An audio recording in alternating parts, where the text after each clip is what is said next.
Utrogot. Mange mærkelige rejsende lægger deres vej her forbi, men ingen er mærkeligere end de mystiske nomader, der handler med mange nødvendige varer, såsom fiskekager, ostefrakker og tussedukker. Men udover de varer, de sælger, så er der én ting, nomaderne er kendte for. De er uhyre nærtagende. Er de her fiskekager friske? Hvorfor du har betvivlet vores varers friskhed? Uforskammede gris! Vi forbander dit kongerige! Stærkere og stærkere vil solen skinne, og slide landet snart. Til nattestjernen sig her befinde, og lyser dagen klart. Na, na, na, na, na.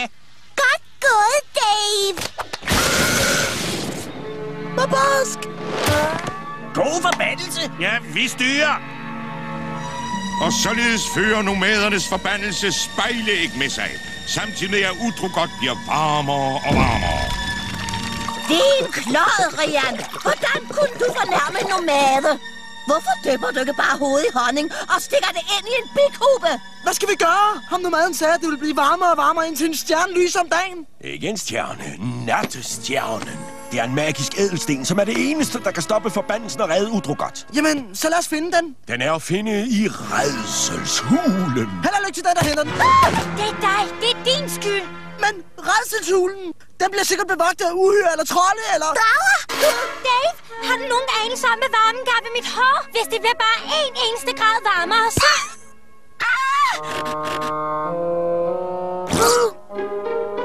Man skal ikke genere prinsessen. Må jeg komme med, Dave? Selvfølgelig. Så lige fat i mit hår og hive til. Ja, forkert hoved. Nixon. Nej. Dave, jeg har fundet dit indre barn. Mens Candy og Switch bliver hjemme for at tage sig af Utrogots hedebølge, vi giver Dave, Fang og Fluffy sig afsted mod rædselshulen med mange spændende eventyr på deres vej. Her er nogle billeder fra vores tur. Slås med uhyre, slås med uhyre. Min balletopvisning! Og slås med uhyre. Nå, tilbage til tegnefilmen. Rædselshulen. Her er der hvad? Fedt. Mine to mindst foretrukne ting. Kørende uhyre og dårlig stavning. Dave! Hvis vi ikke får fat i den nattestjerne, så bliver hele Utrogot omdannet til mikropopcorn. Men der er drager derinde. Og hvad så? Fluffy er en drage, og han er ikke uhyggelig. Jeg har det. Vi sender Fluffy ind for at snakke med dragerne. Altså, for ligesom at sige, at de ikke skal spise og sådan noget. Hvad siger du til det, Fluffy? Sådan skal det lyde. Men vil Fluffy være i stand til at kommunikere med de frygtelige drager?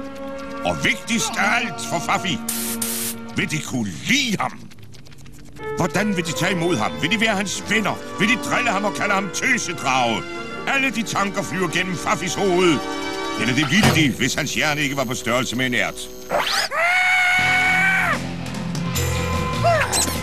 Hvad skal det så forestille? Ja, hvad skal det så forestille?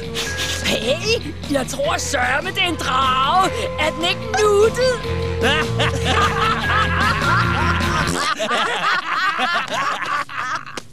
Okay, Stump. Nu fortæller du os, hvorfor du er kommet her. Eller også må vi finde ud af, hvor meget du kan strækkes.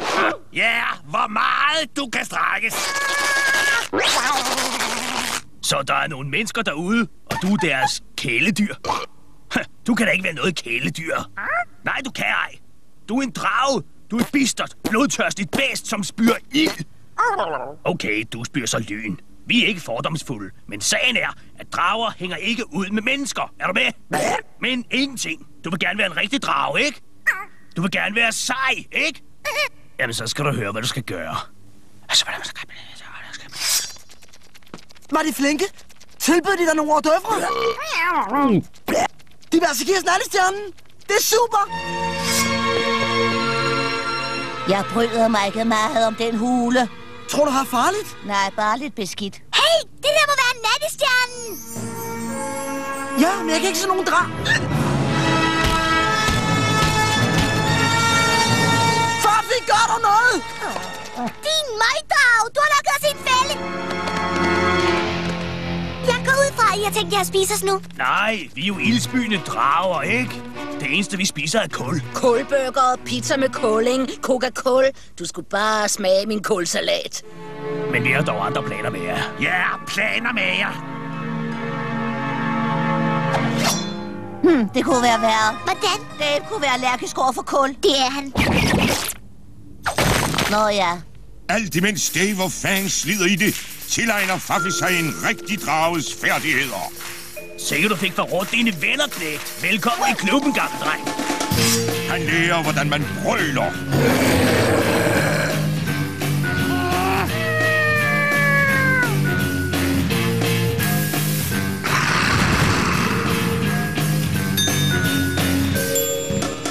Han lærer, hvordan man ser bister ud.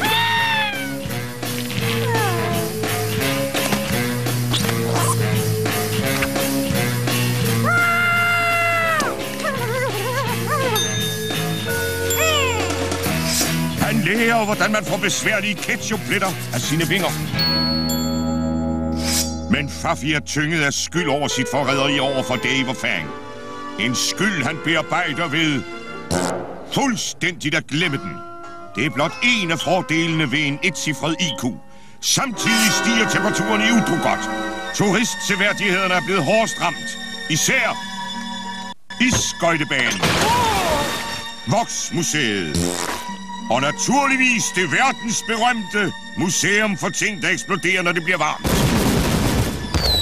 Prinsesse Candy gør sit bedste for at få kontrol over disse nødsituationer ved modigt og heroisk at få lidt farve på huden.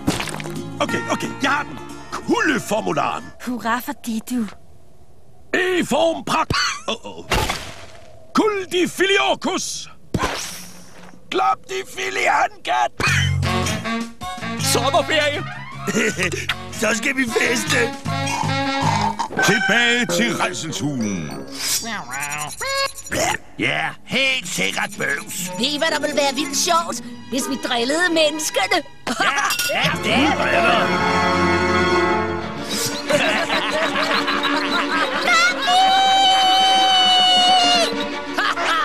Se, hvor fjollet han ser ud, når jeg får fjolset til at ligne en klovn, som er fjollet. Jeg er virkelig skuffet over dig, Faffi.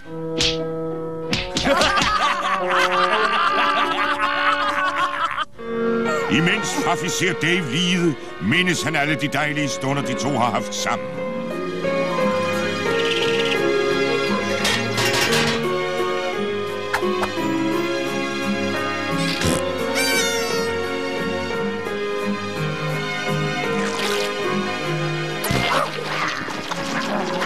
Med disse muntre øjeblikke med Dave i tankerne, melder en helt bestemt følelse sig i Faffi.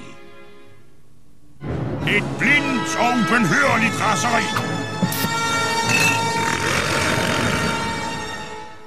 Ha! Du lader til at Stumpen ikke helt bryder sig om den måde, vi behandler menneskene på. Ja, vi behandler menneskene på. Hallo, mand. Hvorfor skal du egentlig altid sige ja, og så gentage det, jeg lige har sagt? Jeg betragter det som en slags signatur. Et verbalt kendetegn, der gør mig unik i en ensformig monoton verden.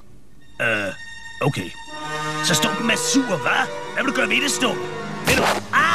Faffis vrede giver ham en styrke som 100 tyre. Eller 300 heste. Eller 962 meget store hunde. 12 muldvarper og en grævling.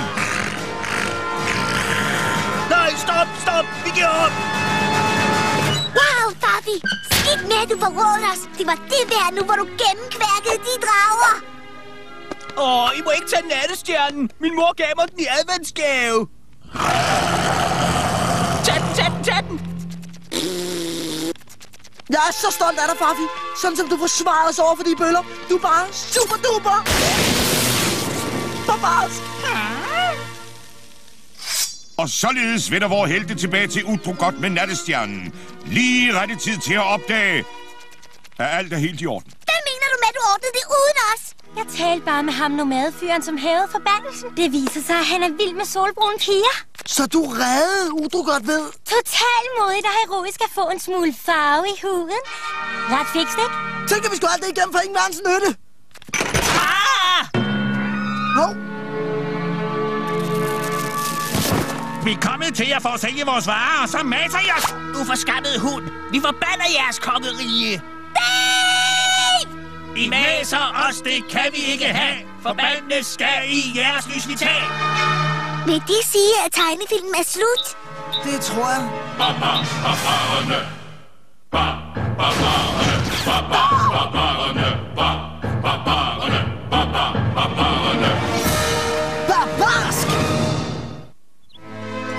Vor fortælling begynder netop, som Dave vender tilbage fra sin færd i de meget skarpe og spidse tingsdal. Jeg klarede det lige. Farligt. Alt var så spidst. Fik du fat i den? Jeg skulle bekæmpe ilddæmoner. Overvinde herrer af vampyrgæder. Men jeg fik den. Den mystiske røde rose. Det var bedre. Du fik mig til at gå gennem ild og vand. Bare så du kunne få en deodorant. Aha, ja. Det var dråben. Jeg er træt af, at du altid herser rundt med mig. Jeg vil aldrig mere gøre, hvad du beder mig om. Aldrig. Aha. Lav lidt saftevand, ikke? Kom, hurtigt! Mor og far i krystalkuglen. Hej unger, har I fået gaverne, vi har sendt? Ikke nu. Har I sendt det med posten? Nej, med katapult. Der var de. Det er bare lidt souvenirer, vi har købt, mens vi har været ude og bekæmpe ondskaben. Mine forældre besejrede de frygtelige togtrolde, og alt jeg fik var den her usle t-shirt. Ondskabens fæstningssnekugle. Det er et samleobjekt. Hvad er det for en slags ædelsten? Det er faktisk krystalliseret sumpnisseslim poleret med svinesnot. Det er lige meget. Bare den er nuttet. Hvad er det her? Et gurglehorn. Det er altså bare det grimmeste og mest irriterende musikinstrument, der findes. Nå, du kan ikke lide det? Dave, jeg beordrer dig ikke at spille på det. Lyder som om nogen stadig prøver at herse med mig. Nå, men vi smutter igen. Men I kommer hjem snart, ikke? Meget snart, skat. Vi skal bare lige bekæmpe al ondskab i verden først. Jeg har hørt, der er noget i Australien. Farvel, og husk nu at tømme Faffis dragebakke. Jeg vidste, jeg havde glemt noget. Og i selv samme øjeblik, dybt nede i Faffis dragebakke, er der noget vemmeligt, der stirrer. Og det er lige meget. Tilbage til vores fortælling. Nogle gange tror jeg aldrig, at mor og far kommer tilbage igen. Selvfølgelig gør de det. Ikke også, Dave? Selvfølgelig. Og når de gør, så kan jeg give et nummer på mit gurglehorn. Og således hævner Dave sig på Candy ved at øve sig på sit gurglehorn. Meget højt.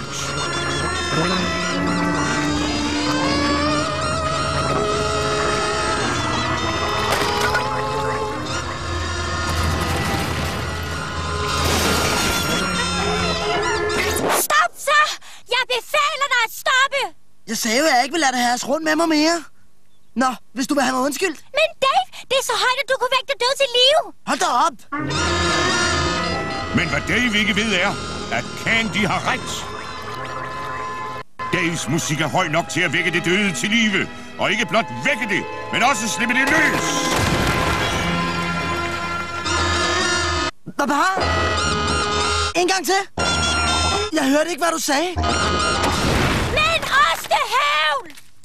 Jeg har ingen anelse om, hvem du er, men enhver, der kan stoppe den hæslige støj, kan ikke være helt slem. Trods det overdrevet grimme hentehår. Jeg er Quasmir! Den gamle udrugordianske gud for nyvaskede bukser. Har du virkelig hørt om mig? Ja, engang til en vasketøjsudstilling. I årtusinder har jeg været indespærret. Men nu er jeg endelig fri til at indtage jorden. Fri til at udøse min vrede over mennesket. Fri til at benytte det første toilet, jeg kan finde. Er du gal, mand? Jeg har holdt mig i 8.000 år. Se nu der. Du har sluppet en ældgammel ond fyr løs mod en intetanende verden. Og du har efterladt hår i håndvasken. Hør mig, ynkelige mennesker. Jeg, Quasmir, er vendt tilbage. I skal tilbede mig, eller forberede jer på de grusomme... Skinner. Hvor kom jeg fra? Ja. Eller forberede jer på de grusomme... Vandbøfler. Nålepuder. Småskåle hønsekødsuppe. Eller forbered jer på de grusomme småskåle hønsekødsuppe. Lyder lidt sært. Konsekvenser. Eller forbered jer på de grusomme konsekvenser. Sådan. Hallo, jeg er stadig i live. Og sådan. Jeg er ikke. Og sådan. Mægtige Quasmir, vi priser dig. Jeg har lavet en lille liste over passende ritualer og ceremonier, I kan bruge, når I priser mig. Og således begynder Udrugots folk at tilbede Quasmir. De bærer den behørige ceremonielle hovedbeklædning. De udfører rituelle ofringer af gulerodsskraldere, frysepizzaer og dukker lavet af ørevoks. Og de bygger en række store templer alene ud af det skind, der dannes af varm chokolade, når man har ladet den stå for længe. Dave, du må stoppe ham, Quasmir. Han gør alle fuldstændig til grin. Du overdriver. Egentlig ikke. Punkt 6. Bådklædning er essentiel i tilbedning af Quasmir. Og husk, tasker skal være formet som bananer. Det er alt sammen din skyld. Hey, jeg havde ligesom ikke spillet på gurlehornet, hvis hun ikke havde herset rundt med mig. Det havde jeg ligesom heller ikke gjort, hvis ikke jeg gerne ville. Godt. Daves gulehorn har en katastrofal virkning. Hvem laver det djævelske spektakel? Hey, hvorfor er du ikke klædt ud som abe? Ha! Udrugots folk vil forstå, hvad det vil sige at trodse Quasmir, når jeg udsletter deres prinsesse for øjnene af dem! Er han væk? Dave! Han vil udslette Candy! Okay, så man forventer bare, at jeg skal redde hende, selvom hun herser rundt med mig hele tiden? Ja! Hvorfor? Du ved godt, hvorfor. Nå ja, fordi hun er min søster, og jeg elsker hende. Jeg ville nu have sagt, fordi ellers så river jeg hovedet af ham og spiller volleyball med det. Men jeg kan bedre lide hans grund. Indbygger i Udrugot, for at demonstrere de grusomme... Konsekvenser ved at trodse Quasmir, ved at bruge mine magiske kræfter til at udslette jeres prinsesse. Men først, ved at bruge mine magiske kræfter til at hive en kanin op af en hat. Tak, tusind tak. Og nu, sayonara, prinsesse. Stop! Jeg er her for at redde min søster, din djævelske... djævle en. Lige så snart hun siger undskyld. Det må du virkelig undskylde. Det lød ikke særlig oprigtigt. Mange tak. Jeg er virkelig ked af det, Dave. Jeg lover, at jeg vil prøve ikke at herse rundt med dig så meget. Jeg tror ikke, det bliver meget bedre. Nej, du har nok ret. Nå, men... Du åndevæsen, frygt nu kraften fra mit fortryllede sværd.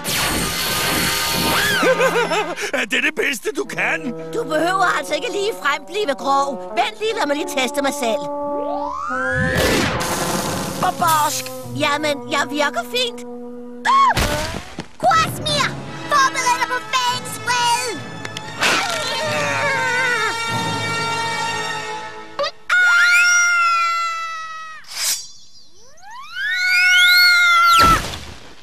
Han skulle være lige til at klare nu.